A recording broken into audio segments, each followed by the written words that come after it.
Chers téléspectateurs, bienvenue à cette interview exclusive. Alors, quand on parle de la France et de l'Égypte, on doit dire que un fait est certain, c'est que la France et l'Égypte ont des relations ininterrompues en fil de l'histoire. Et aujourd'hui, en célébrant la fête nationale française, je tiens à féliciter son Excellence, Monsieur Marc Baretti, ambassadeur de France en Égypte. Félicitations, Monsieur l'ambassadeur, pour la fête nationale. Merci mille fois, merci d'être présent avec nous pour cette fête qui est si importante pour nos compatriotes et qui nous permet aussi de célébrer l'amitié franco-égyptienne. Tout d'abord, en parlant sur le niveau politique, plusieurs dossiers ont été récemment discutés entre le côté égyptien et français en ce qui concerne la stabilité dans la région du Moyen-Orient et également de la Méditerranée. Parlez-nous un peu des points de vue qui ont été échangés récemment en ce qui concerne ces dossiers cruciaux pour les deux côtés. D'abord, ce que je voudrais dire, c'est que pour la France, l'Égypte est un partenaire essentiel.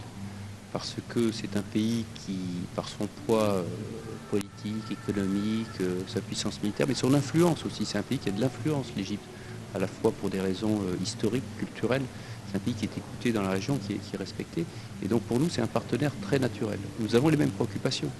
Nos préoccupations, ce sont la sécurité, la stabilité de la région.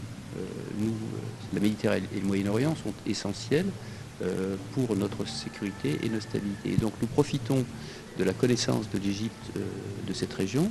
Nous aussi avons nos opinions, parce qu'on n'a pas les mêmes perspectives, on ne parle pas du même endroit, mais on arrive toujours à faire converger et à avoir des actions ensemble. Donc ce qui est important dans la région en ce moment, pour l'Égypte comme pour la France, c'est d'abord la Libye, avec cette situation qui dure, d'absence de règlement politique.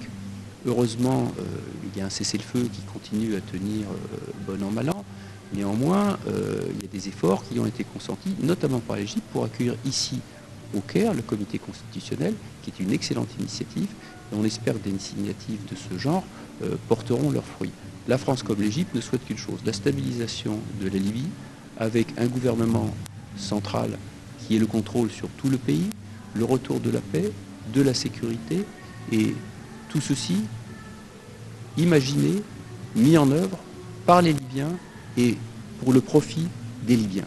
C'est ça notre vision de la Libye. Mais il y a d'autres dossiers régionaux extrêmement importants. Il y a le Soudan, puisque c'est votre voisin, et nous estimons aussi que là, un règlement politique est urgent. Il y a des efforts, notamment de la communauté internationale. Nous estimons aussi que la Méditerranée orientale est un sujet extrêmement important pour nous. Et il est important aussi que cette région se stabilise. Au cœur des problèmes, et il y a des problèmes qui sont multiples, on pourrait parler du Yémen, on pourrait parler du Liban, on pourrait parler de la Syrie, et je pense qu'un problème est extrêmement important, c'est le conflit israélo-palestinien. Et il est important que des efforts soient faits pour que la paix puisse prévaloir dans cette région entre Israël et les Palestiniens. Il est très bien que des accords aient été conclus, je pense aux accords d'Abraham, parce que ça amène davantage de paix. Et il ne faut pas oublier que le centre du conflit, c'est Israël-Palestine. Il y a un règlement dont les paramètres sont connus. C'est les résolutions du Conseil de sécurité, ce sont les frontières de 67, c'est deux États. Et donc ce qu'il faut, c'est une impulsion politique qui permette de régler les choses. Tant que le conflit ne sera pas réglé, nous aurons un germe d'instabilité dans cette région qui ne pourra que s'étendre. Et là encore, je rends hommage à l'action de l'Égypte qui, par exemple, au mois de mai de l'année dernière, a contribué à un cessez-le-feu entre les parties palestiniennes et Israël. Et c'est ce genre d'action pour lesquelles nous rendons hommage à l'action de l'Égypte. Monsieur l'ambassadeur, qu'il existe plusieurs dossiers d'intérêt commun, mais également en ce qui concerne l'échange commercial, on doit dire que cet échange a augmenté sur les derniers 5 ans avec vraiment plein d'échanges entre les deux côtés, puisque la France est bien sûr le 6e investisseur en Égypte et on attend également à plusieurs projets dans l'avenir. Et j'estime que sur le plan de l'avenir, il existe pas mal de projets, de partenariats communs en ce qui concerne ce volet économique. Oui, bien sûr. Alors, le volet économique, je dirais qu'il y a deux aspects. Il y a un aspect qui est l'aspect commercial et l'aspect qui est les investissements. Sur le commercial, nous exportons vers l'Égypte 2 milliards d'euros par an. L'Égypte exporte 800 millions d'euros. Effectivement, l'Égypte souhaiterait qu'il y ait moins de déficit, mais je crois qu'il faut qu'on poursuive nos efforts. Moi, je suis à la fois heureux de ce commerce bilatéral, mais aussi un peu insatisfait parce que je pense qu'on pourrait faire mieux. Nous ne sommes pas, même dans l'Union européenne, nous ne sommes pas les premiers fournisseurs de l'Égypte. Et nous sommes que le 12e fournisseur parmi tous les partenaires de l'Égypte. Alors certes, l'Union européenne, c'est le premier fournisseur de l'Égypte, mais quand on détaille par pays, nous ne sommes pas encore là. Donc ça veut dire qu'on doit encore faire des efforts pour ça. Et donc pour ça, ça veut dire qu'il faut d'abord diversifier notre commerce, attirer davantage de petites et moyennes entreprises, des grandes entreprises, mais surtout les petites et moyennes entreprises. Je dirais qu'il y a un autre aspect, c'est l'investissement. Donc l'investissement est essentiel pour l'Égypte. L'Égypte essaye d'attirer des investissements. Et il y a déjà des investissements français, parce que c'est 5 milliards d'euros investis, c'est 160 entreprises françaises en Égypte.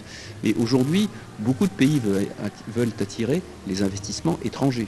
Énormément de pays. Donc il y a une espèce de concours entre les pays pour savoir qui va venir. Je dirais que dans le jugement que les entreprises portent sur un pays, il y a 4 facteurs qui me semblent essentiels.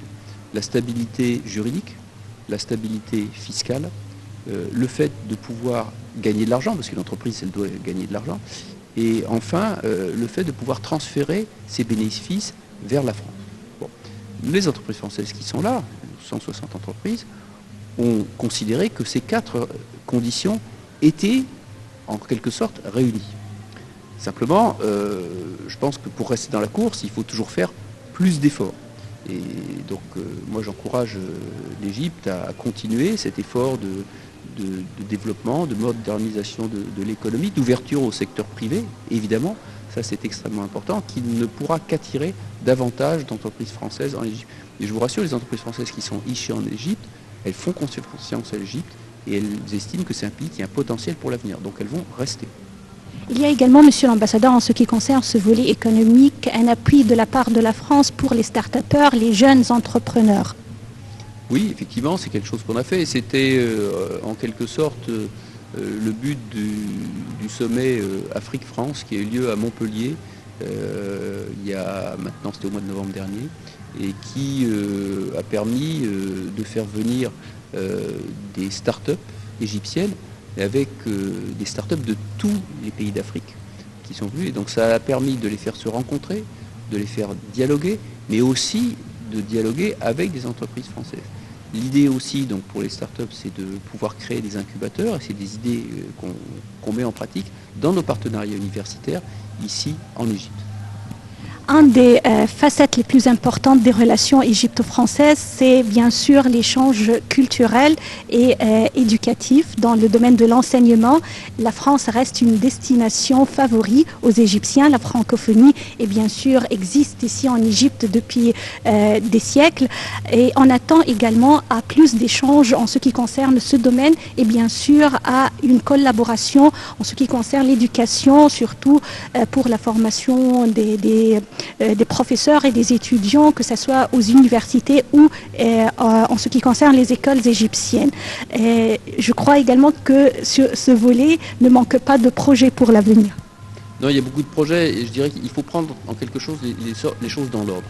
Si on veut avoir des étudiants égyptiens qui suivent des cours dans une université française en France ou dans des filières francophones en Égypte, ou dans des universités francophones ailleurs dans le monde, il y en existe en Belgique, au Canada et ailleurs, la condition indispensable, sine qua non, c'est que ces étudiants aient étudié le français à l'école.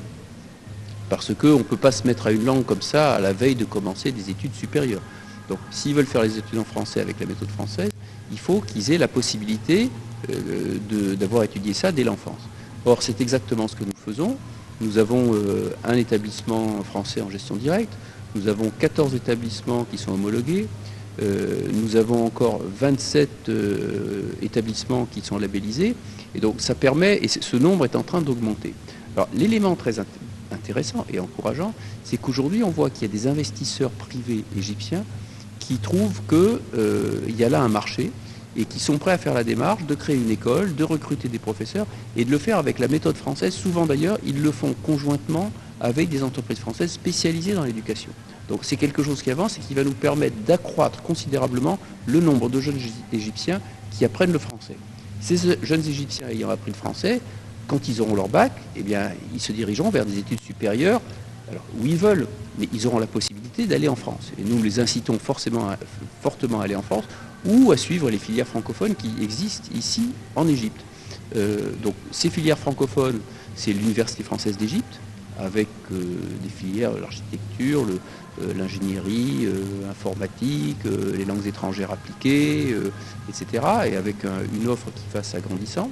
Ce sont les filières françaises qui souvent tournent autour de l'économie, des sciences politiques, de la gestion et du droit. Et donc on a 14, en gros 12 à 14 filières, parce qu'il y en a qui sont en train de se créer, et il y a des visites assez fréquentes d'universités. Moi j'ai reçu l'université de la Sorbonne, de Paris-Sorbonne ici, j'ai reçu l'université de Poitiers, donc il y a vraiment un intérêt pour faire davantage, et c'est comme ça, en s'y prenant dès le début, dès le primaire, qu'on pourra avancer et offrir aux jeunes Égyptiens davantage de formation, notamment dans le secondaire et puis dans l'enseignement supérieur. Et nous encourageons à venir faire leurs études supérieures en France parce que ça crée un lien supplémentaire. Et moi, je suis impressionné quand je suis en Égypte de voir le nombre de personnes qui, comme vous, parlent parfaitement français, qui ont fait leurs études en français, qui ont fait leurs études supérieures en français. Et tout à l'heure, le ministre des Antiquités, du Tourisme et des Antiquités, Dr Khaled El-Enani, il était là. Il parle parfaitement français, il a un doctorat de l'Université de Montpellier. Et donc ça crée des liens extrêmement forts et ça permet de très bien se comprendre. Et moi, je suis toujours ému et impressionné quand je rencontre des Égyptiens qui, comme vous, comme le Dr Khaled El-Enani, parlent un français parfait. Alors, à la fin de notre interview, on tient à remercier son Excellence, M. Marc Baretti, ambassadeur de France en Égypte. Et également, on vous souhaite une très bonne fête, une joyeuse fête du 14 juillet, fête nationale française. Mille merci, Monsieur ambassadeur. Merci, Madame, et merci d'être venu jusqu'ici pour cette interview. Et profitez bien de la soirée qui se déroule en ce moment et qui nous permet de célébrer non seulement les valeurs de la Révolution française, c'est-à-dire liberté, égalité et fraternité, mais aussi l'amitié franco-égyptienne.